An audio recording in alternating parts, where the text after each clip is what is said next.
ಸ್ನೇಹಿತರೆ ನಮಸ್ಕಾರ. ನಾನು ರವೀಂದ್ರ ಜೋಶಿ. ನನ್ನ ಮಟ್ಟಿಗದು ನಿಜಕ್ಕೂ ಸೋಜಿಗದ ಸಂಗತಿ, ಅಚ್ಚರಿಯ ಸಂಗತಿ, ಕೌತುಕದ ಸಂಗತಿ. ಒಬ್ಬ ಪ್ರಧಾನಮಂತ್ರಿ ಖಾಸಗಿ ಚಾನಲ್ ಒಂದರಲ್ಲಿ ಒಂದು ಸಂದರ್ಶನ ಬರುತ್ತೆ. ಆ ಸಂದರ್ಶನದಲ್ಲಿ ಭಾರತೀಯ ಜನತಾ ಪಕ್ಷದ ಅಭ್ಯರ್ಥಿ ಸಂದರ್ಶನವನ್ನು ನೀಡಿರ್ತಾರೆ. ಅದನ್ನು ನೋಡಿ ಮೆಚ್ಚಿ ಈ ದೇಶದ ಪ್ರಧಾನಮಂತ್ರಿ ನಿಬ್ಬೆರಗಾಗಿ ಆ ಅಭ್ಯರ್ಥಿಗೆ ಶಾಬಾಷ್ ಹೇಳ್ತಾರೆ ಮತ್ತು ಪ್ರತಿಕ್ರಿಯಿಸ್ತಾರೆ. ಎಂಥ ವಿಚಿತ್ರ ನೋಡಿ. ಭಾರತ ದೇಶದಲ್ಲಿ ಹೀಗೆಲ್ಲ ಆಗಬಹುದು ಅಂತ ನಾವೆಂದು ಕಲ್ಪನೆಯನ್ನೇ ಮಾಡಿರಲಿಲ್ಲ. ನರೇಂದ್ರ ಮೋದಿ ಹಾಗೆ ಟ್ವೀಟ್ ಮಾಡಿದಂಥ ಪ್ರಧಾನಮಂತ್ರಿ, ಹಾಗೆ ಸಂದರ್ಶನ ಕೊಟ್ಟಂಥ ಅಭ್ಯರ್ಥಿಯ ಹೆಸರು ಮಾಧವಿ ಲತಾ ಅಂಥೇಳಿ. ಇವತ್ತು ಭಾರತ ದೇಶದಾದ್ಯಂತ ಬಹಳ ದೊಡ್ಡ ಮಟ್ಟದ ಸಂಚಲನೆಯನ್ನು ಉಂಟು ಮಾಡಿದಂಥ ಅಭ್ಯರ್ಥಿ ಈಕೆ. ಏಕೆಂದರೆ ಇಲ್ಲಿಯವರೆಗೂ ಯಾರು 4 ದಶಕಗಳ ಕಾಲ ಇಡೀ ಹೈದರಾಬಾದನ್ನು ತಮ್ಮ ವಸಾಹತನ್ನು ಮಾಡಿಕೊಂಡಿದ್ರು ಅಂಥ ಅಸಾದುದ್ದೀನ್ ಓವೈಸಿಯ ಎದುರುಗಡೆ ಭಾರತೀಯ ಜನತಾ ಪಕ್ಷದ ಅಭ್ಯರ್ಥಿಯಾಗಿ ನಿಂತಂಥ ಧೀರ ಹೆಣ್ಣುಮಗಳು ಈಕೆ ಮಾಧವಿ ಲತಾ. ಈಕೆ ಸಂದರ್ಶನ ಕೊಟ್ಟದ್ದು ಯಾವುದಕ್ಕೆ? ರಜತ್ ಶರ್ಮಾ ಅವರ ಆಪ್ಕಿ ಅದಾಲತ್ ಎನ್ನುವಂಥ ಒಂದು ಕಾರ್ಯಕ್ರಮಕ್ಕೆ ಇಂಡಿಯಾ ಟಿ ವಿನಲ್ಲಿ. ಈ ಸಂದರ್ಶನವನ್ನು ಸ್ವತಃ ನರೇಂದ್ರ ಮೋದಿ ಅವರು ನೋಡ್ತಾರೆ. ನೋಡಿದ ಮೇಲೆ ಎಕ್ಸ್ನಲ್ಲಿ ಟ್ವೀಟ್ ಮಾಡ್ತಾ ಹೇಳ್ತಾರೆ, I am really impressed with your interview. You have made the point passionately and logically ಅಂತ. ಆಲ್ ದ ಬೆಸ್ಟ್ ಅಂತ ಹೇಳ್ತಾರೆ. ಅಂದರೆ ಇಲ್ಲಿವರೆಗೂ ಮಾಧವಿ ಲತಾ ಅವ್ರನ್ನ ಸ್ವತಃ ಮುಖಾಮುಖಿಯಾಗಿ ನೋಡಿಲ್ಲ. ನಿಮಗೆ ಗೊತ್ತಿರಲಿ, ಆ ಘಟನೆಯನ್ನು ಹೇಳಬೇಕು ನಿಮ್ಮ ಮೊದಲು. ಮಾಧವಿ ಲತಾ ಹೈದರಾಬಾದ್ ಲೋಕಸಭಾ ಕ್ಷೇತ್ರದ ಅಭ್ಯರ್ಥಿ ಆಗ್ತೀನಿ ಅಂತ ಕನಸು ಮನಸ್ಸಿನಲ್ಲಿ ಎಣಿಸ್ತವರಲ್ಲ. ಗಂಡನನ್ನು ಪಕ್ಕದಲ್ಲಿ ಕೂಡಿಸ್ಕೊಂಡು ವಿಶ್ವನಾಥ್ ಶರ್ಮಾ ಅಂತ ಆಕೆಯ ಗಂಡ IITN, 2 ಹೆಣ್ಮಕ್ಳು ಡ್ರಾಯಿಂಗ್ ರೂಮ್ನಲ್ಲಿ ಟಿ ವಿ ನೋಡ್ತಾ ಇದ್ದಾರೆ. ಅಭ್ಯರ್ಥಿಗಳ ಪಟ್ಟಿ ಬರ್ತಾ ಇದೆ ಭಾರತೀಯ ಜನತಾ ಪಕ್ಷದ್ದು. ಇದ್ದಕ್ಕಿದ್ದ ಹಾಗೆ ಹೈದರಾಬಾದ್ ಲೋಕಸಭಾ ಕ್ಷೇತ್ರ ಅಂತ ನೋಡಿದಾಗ ಅಲ್ಲಿ ಮಾಧವಿ ಲತಾ ಅಂತ ಹೆಸರು ಬರುತ್ತೆ. ನಾನು ಹೌದಾ ಅಲ್ವಾ ಅಂತ ಸ್ವತಃ ಮಾಧವಿ ಲತಾಗೆ ಅಚ್ಚರಿ ಆಗತ್ತೆ. ಹೌದಾ ಅಲ್ವಾ ಅಂತ ತಮ್ಮ ಮೈಗೆ ಚಿವುಟ್ಕೊಂಡು ನೋಡ್ತಾರೆ, ಇದು ನಿಜಾನ ಕನಸ ಅಂಥೇಳಿ. ಏಕೆಂದರೆ ಅಲ್ಲಿವರೆಗೂ ಒಂದೇ ಒಂದು ಸಲ ಕೂಡ ನರೇಂದ್ರ ಮೋದಿ ಅವ್ರನ್ನ ಭೇಟಿಯಾಗಿಲ್ಲ. ಒಂದೇ ಒಂದು ಸಲ ಕೂಡ ಯಾವುದೇ ವಶೀಲಿ ಬಾಜಿ ಮಾಡಿ ಟಿಕೆಟ್ ಕೇಳಲಿಕ್ಕೆ ಹೋಗಿಲ್ಲ. ಒಂದೇ ಒಂದು ಬಾರಿ ಕೂಡ ದೆಹಲಿಯ ಪಡಸಾಲೆಯಲ್ಲಿ, ರಾಜಕೀಯ ಪಡಸಾಲೆಯಲ್ಲಿ ಓಡಾಡಿಲ್ಲ. ಆ ರೀತಿ ಕನಸುಗಳನ್ನೇ ಕಂಡಿಲ್ಲ. ಆದರೆ ಇದ್ದಕ್ಕಿದ್ದ ಹಾಗೆ ಇವರ 2 ದಶಕಗಳ ಸಾಮಾಜಿಕ ಜೀವನವನ್ನು ರಾಜಧಾನಿಯಲ್ಲಿ ಕುಳಿತು ಸರ್ವೇಕ್ಷಣೆಯನ್ನು ಮಾಡಿ ಈಕೆಯೇ ಯೋಗ್ಯ ಅಭ್ಯರ್ಥಿ, ಈ ಅಸಾದುದ್ದೀನ್ ಎನ್ನುವಂಥ ಮತಾಂಧನನ್ನು ಯಾರಾದರೂ ಮಣಿಸಬಹುದಾದರೆ ಈ ಚಾಮುಂಡಿಯಿಂದಲೇ ಸಾಧ್ಯ ಅಂತ ತೀರ್ಮಾನ ಮಾಡಿದವರ ಹೆಸರು ನರೇಂದ್ರ ಮೋದಿ. ಹಾಗಂತ ಸ್ವತಃ ಮಾಧವಿ ಲತಾ ಆಪ್ಕಿ ಅದಾಲತ್ ಕಾರ್ಯಕ್ರಮದಲ್ಲಿ ಪ್ರಾರಂಭದಲ್ಲಿಯೇ ಹೇಳಿಬಿಡ್ತಾರೆ. ಇದರಿಂದ ನಿಮಗೆ ಆದ ಲಾಭ ಏನು ಅಂತ ಕೇಳ್ತಾರೆ ರಜತ್ ಶರ್ಮಾ ಅವರ ವಿಡಂಬನೆ, ವ್ಯಂಗ್ಯ, ಹರಿತವಾದ ಮಾತುಗಳು, ಕಾಲೆಳೆಯುವಿಕೆ ನಿಮಗೆ ತುಂಬ ಚೆನ್ನಾಗಿ ಗೊತ್ತಿದೆ. ಬಹಳ ಹಿರಿಯ ಪತ್ರಕರ್ತ, ಒಬ್ಬರಿಗಿಂತ ಒಬ್ಬರು ಪ್ರಭೃತಿಗಳನ್ನು ಸಂದರ್ಶನ ಮಾಡಿದಾತ. ಈಕೆ ರಾಜಕೀಯಕ್ಕೆ ಹೊಸಬಳು. ಆದರೆ ಮಜಾ ಏನಂದರೆ ಈಕೆ ಕೊಟ್ಟ ಉತ್ತರಗಳಿದಾವಲ್ಲ, ಆ ಉತ್ತರಗಳಿಗೆ ಸ್ವತಃ ರಜತ್ ಶರ್ಮಾ ನಿಬ್ಬೆರಗಾಗಿಬಿಡ್ತಾರೆ, ಮೂಕ ವಿಸ್ಮಿತರಾಗಿಬಿಡ್ತಾರೆ. ಏನು ಪ್ರಶ್ನೆಗಳು ಕೇಳಬೇಕು ಅಂತ ತಿಳಿಯಲಾರದೆ ದಿಕ್ಕಾಪಾಲಾಗಿ ಹೋಗಿಬಿಡ್ತಾರೆ.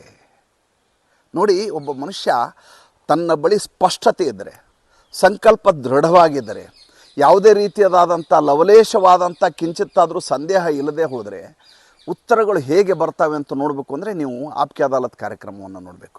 ಸ್ವತಃ ನರೇಂದ್ರ ಮೋದಿ ಅವರು ಟ್ವೀಟ್ನಲ್ಲಿ ಬರ್ತಾರೆ, please watch this interview in re-telecast ಅಂತ ಹೇಳ್ತಾರೆ. ಇದನ್ನು ಮತ್ತೆ ರೀಟೆಲಿಕಾಸ್ಟ್ ಮಾಡಿದಾಗ ದಯವಿಟ್ಟು ಮಾಧವಿ ಲತಾ ಅವರ ಸಂದರ್ಶನವನ್ನು ನೋಡಿ ಅಂತ ಕರೆಯನ್ನು ಕೊಡ್ತಾರೆ. ಅಂದರೆ ಅದು ಯಾವ ಮಟ್ಟಿಗೆ ನರೇಂದ್ರ ಮೋದಿ ಅವ್ರನ್ನ ಇಂಪ್ರೆಸ್ ಮಾಡಿರಬಹುದು ಅಂತ. ಹೈದರಾಬಾದ್ ಲೋಕಸಭಾ ಕಾನ್ಸ್ಟಿಟ್ಯೂಯೆನ್ಸಿ ಬಗ್ಗೆ ನಿಮಗೆ ಗೊತ್ತು. ಮಾಧವಿ ಲತಾ ಸಂದರ್ಶನದುದ್ದಕ್ಕೂ ಹೇಳ್ತಾ ಹೋಗ್ತಾರೆ. ಓಲ್ಡ್ ಸಿಟಿ ಅಂತ ಹೇಳ್ತಾರೆ. ಅಲ್ಲಿ ಒಟ್ಟು 4 ಹೈದರಾಬಾದಲ್ಲಿ 4 ಲೋಕಸಭಾ ಕಾನ್ಸ್ಟಿಟ್ಯೂಯೆನ್ಸಿ ಬರ್ತಾವೆ. ಸುತ್ತಮುತ್ತ ರಾಜಧಾನಿ, ತೆಲಂಗಾಣದ ರಾಜಧಾನಿ ಇದು. ಅವಿಭಜಿತವಾದಂಥ ಆಂಧ್ರ ಪ್ರದೇಶ ಇದ್ದದ್ದು ಒಡೆದ ಮೇಲೆ ತೆಲಂಗಾಣದಲ್ಲಿ ಹೈದರಾಬಾದನ್ನು ರಾಜಧಾನಿಯನ್ನಾಗಿ ಮಾಡಲಾಗತ್ತೆ. ಅಲ್ಲಿ old city Hyderabad Lok Sabha constituency ಏನಿದೆ, 4 ಕಾನ್ಸ್ಟಿಟ್ಯೂಯೆನ್ಸಿಲಿ 1 ಕಾನ್ಸ್ಟಿಟ್ಯೂಯೆನ್ಸಿ. ಈ ಲೋಕಸಭಾ ಕಾನ್ಸ್ಟಿಟ್ಯೂಯೆನ್ಸಿಲಿ 19,53,519 ಮತಗಳಿದ್ದಾವೆ. ಆ ಮತಗಳಲ್ಲಿ ಅರ್ಧ ಭಾಗದಲ್ಲಿ ಯಾವುದೇ ಅಭ್ಯರ್ಥಿ ಅಸಾದುದ್ದೀನ್ ಓವೈಸಿಯ ಚೇಲಾಗಳು, ಚಮಚಗಳು, ಗೂಂಡಾಗಳು ಬಿಟ್ಟರೆ ಯಾರಿಗೂ ಒಳಗಡೆ ಹೋಗಲಿಕ್ಕೆ ಆಸ್ಪದ ಇರಲಾರ್ದಂಥ ಅತಿ ಕೆಟ್ಟದಾದಂಥ ದುಷ್ಟ ಕಾನ್ಸ್ಟಿಟ್ಯೂಯೆನ್ಸಿ ಅದು.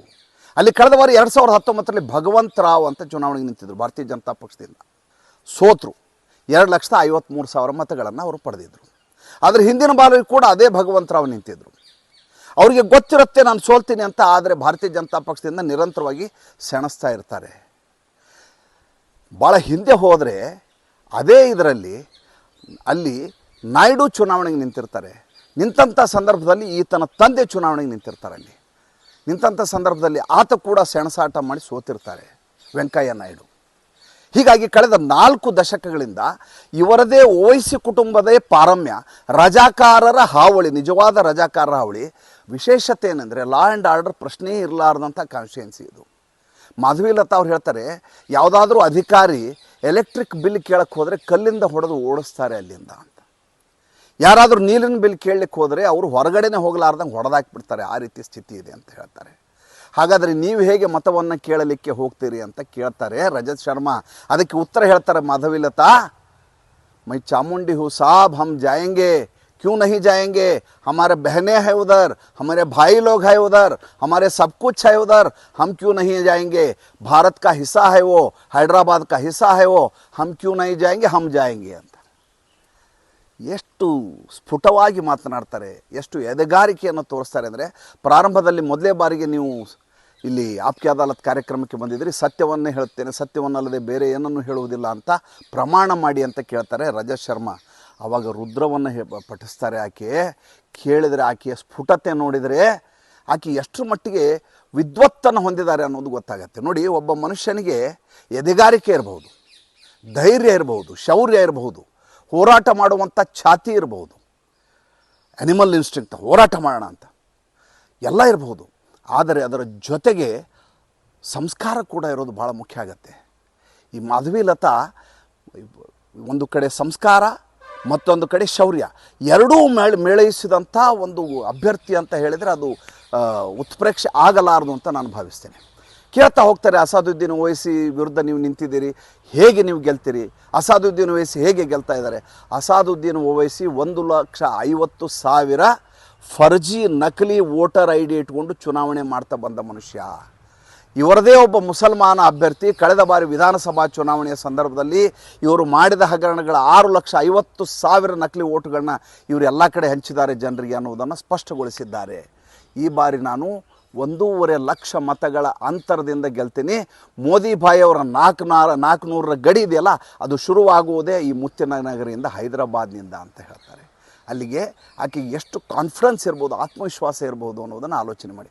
ಯಾವ ದಿಕ್ಕಿನತ್ತ ನೀವು ಕೆಲಸ ಮಾಡ್ತೀರಿ ಅಂತ ಕೇಳ್ತಾರೆ.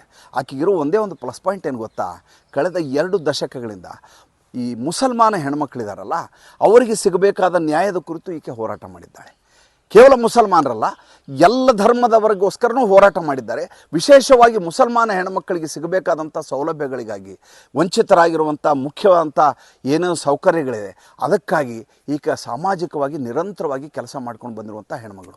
ಹೀಗಾಗಿ ಆಕೆ ಹೊಸಬಳು ಅಂತ ಎಲ್ಲಿಯೂ ಅನಿಸೋದಿಲ್ಲ. ಒಂದೇ ಒಂದು ಸಣ್ಣ ಉದಾಹರಣೆಯನ್ನು ನಿಮ್ಗೆ ಹೇಳ್ತೀನಿ. ಅಲ್ಲಿ ಪಾರ್ದಿವಾಡ ಅಂತ ಒಂದು ಪ್ರದೇಶ.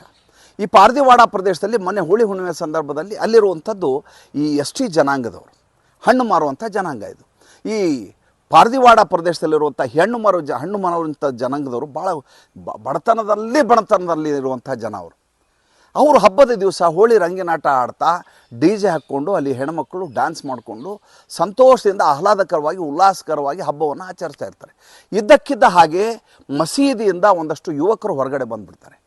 ಬಂದವರು ಈ ಹುಡುಗಿಯರ ಜೊತೆ ಕೆಟ್ಟದಾಗಿ, ಅಸಭ್ಯವಾಗಿ, ಅಶ್ಲೀಲವಾಗಿ ನಡ್ಕೊಳ್ಳಿಕ್ಕೆ ಶುರು ಮಾಡ್ತಾರೆ.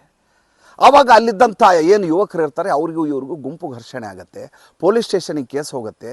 ವಿಶೇಷ ಏನು ಗೊತ್ತಾ, ವಿಪರ್ಯಾಸ ಏನು ಗೊತ್ತಾ, ಯಾವ ಹುಡುಗಿಯರ ಜೊತೆ ಅಸಭ್ಯವಾಗಿ ನಡ್ಕೊಂಡಿದ್ರೋ ಅವರನ್ನು ಬಿಟ್ಟು ಬಿಡಲಾಗತ್ತೆ. ಯಾವ ಹುಡುಗರು ಈ ರೀತಿ ಪುಂಡುಗಾರಿಕೆ ಮಾಡಿದ್ರು, ಅವ್ರನ್ನ ಹೊಡೆದ್ರು, ಅವ್ರ ಮೇಲೆ 307 ಅಟೆಂಪ್ಟ್ ಟು ಮರ್ಡರ್ ಕೇಸನ್ನು ಹಾಕಲಾಗತ್ತೆ. ಆವಾಗ ಈಕೆ ಸ್ವತಃ ಆ ಪಾರ್ದಿವಾಡಗೆ ಹೊರಡ್ಲಿಕ್ಕೆ ಶುರು ಮಾಡ್ತಾರೆ. ಪಾರ್ದಿವಾಡ ಹೊರಡಂಥ ಸಂದರ್ಭದಲ್ಲಿ ಪೊಲೀಸರು ಆಕೆಯನ್ನು ಒಳಗಡೆ ಬಿಡೋದಿಲ್ಲ. ಯಾಕೆ ಬಿಡೋದಿಲ್ಲ ಅಂತ ಕೇಳ್ತಾರೆ. ನಿಮ್ಮ ಕಾರನ್ನು ಬಿಡೋದಿಲ್ಲ ಅಂತ ಬ್ಯಾರಿಕೇಡ್ ಹಾಕಿರ್ತಾರೆ ಪೊಲೀಸರು.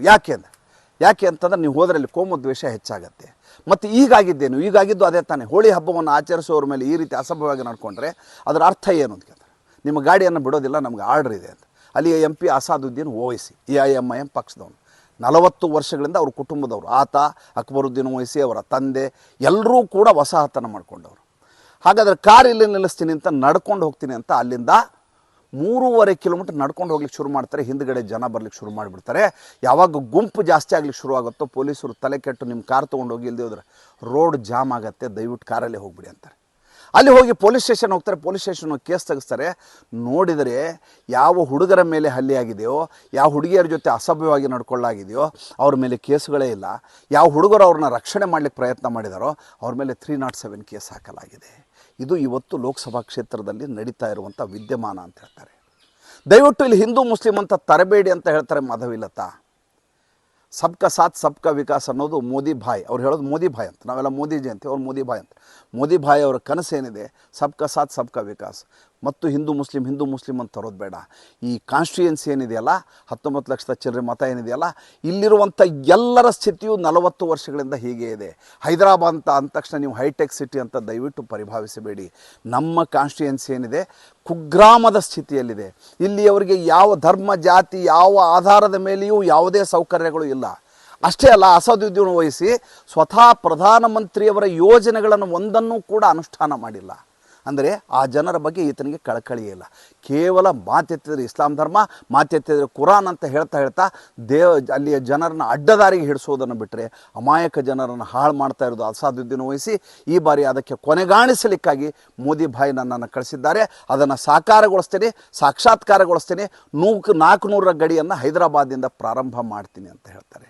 1 ಗಂಟೆ 10 ನಿಮಿಷದ ಸಂದರ್ಶನ. ದಯವಿಟ್ಟು ನೋಡಿ. ಆಕೆಯ ನಿರರ್ಗಳವಾದ ಮಾತು, ಆಕೆಯ ಸಂಕಲ್ಪ ನಿಜಕ್ಕೂ ನನ್ನನ್ನು ನಿಬ್ಬೆರಗೊಳಿಸಿದೆ. ಮತ್ತು ಮುಂದಿನ ಸಂಚಿಕೆಯಲ್ಲಿ ಮಾತಾಡ್ತೀನಿ. ಸಂಚಿಕೆ ಇಷ್ಟ ಇದ್ದರೆ ಲೈಕ್ ಮಾಡಿ, ಫಾಲೋ ಮಾಡಿ, ಶೇರ್ ಮಾಡಿ. ನಮ್ಮ ಮುಕ್ತ ಪತ್ರಿಕೋದ್ಯಮಕ್ಕೆ ಆರ್ಥಿಕವಾಗಿ ಬೆಂಗಾವಲಾಗಿ ನಮಸ್ಕಾರ.